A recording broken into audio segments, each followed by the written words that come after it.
ചൈനയിൽ വയസ്സായ ആളുകൾ എന്തുകൊണ്ടാണ് എനർജറ്റിക് ആയിട്ടിരിക്കുന്നത് എന്നുള്ളതിന്റെ ഒരു ഉദാഹരണം ഞാൻ കാണിച്ചത്. അതായത് ചൈനയിൽ ഇങ്ങനത്തെ ഒരുപാട് മൈതാനങ്ങളുണ്ടാവും, ഗ്രൗണ്ട് അങ്ങനെയുള്ള സംഭവങ്ങൾ. അവിടെയൊക്കെ ഈ വയസ്സായ ആൾക്കാർ രാവിലെ വീട്ടിൽ നിന്ന് ഇറങ്ങുകയാണ്. നമ്മളെ നാട്ടിലത്തെ പോലെ വീട്ടിലിരിക്കല്ല.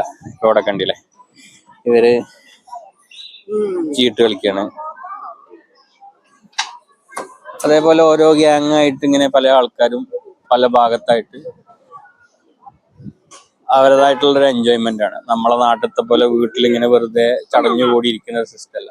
ഇപ്പൊ ഇവിടെ കണ്ടില്ല, അടുത്ത ടീം ഇവിടെ കളിക്കാണ്. നല്ല കളിയിലാണ് എല്ലാവരും.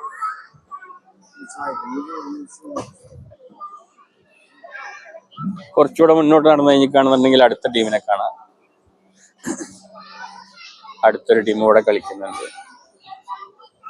അപ്പൊ എന്താ വെച്ചാൽ ഇവർക്ക് വീട്ടിലിരുന്ന് ടെൻഷൻ അടിക്കാനുള്ള ഒരു ടൈം കിട്ടുന്നില്ല. ഇവര് നേരം വെളുത്ത് കഴിഞ്ഞാൽ വീട്ടിൽ നിന്ന് ഇറങ്ങാണ്. വീട്ടിൽ നിന്ന് ഇറങ്ങിയിട്ട്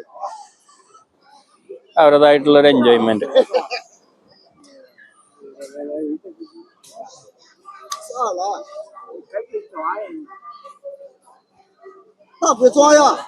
നാളെ മുഖത്ത് ചിരി കണ്ടില്ലേ.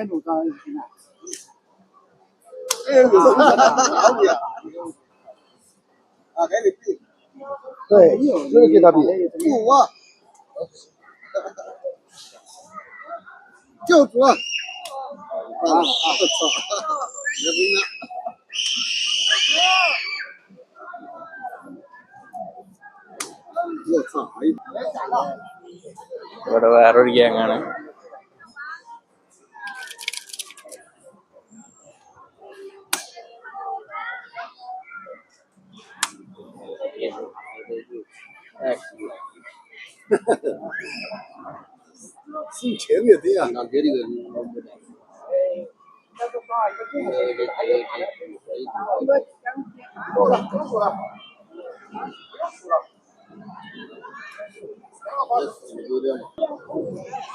ഇപ്പൊ ചെറിയ കുട്ടികളാണെങ്കിലും വീട്ടിൽ നിന്ന് വന്നിട്ട് ഇവരെ കൂടെ ഇവിടെ വന്നിരുന്ന് ഇങ്ങനെ കളിക്കും. ഇവിടെ അടുത്തൊരു ഗ്യാങ്.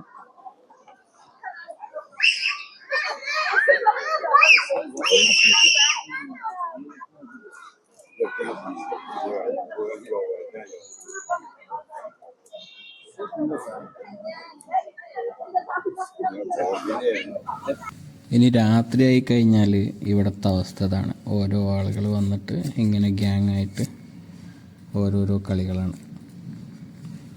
ഇതെല്ലാം കൊണ്ടാണ് ഇവിടുത്തെ ആൾക്കാർ ഇത്രയും എനർജറ്റിക്കും അതേപോലെ തന്നെ ദീർഘായുസ്സായിട്ട് നിലനിൽക്കാനുള്ള കാരണം.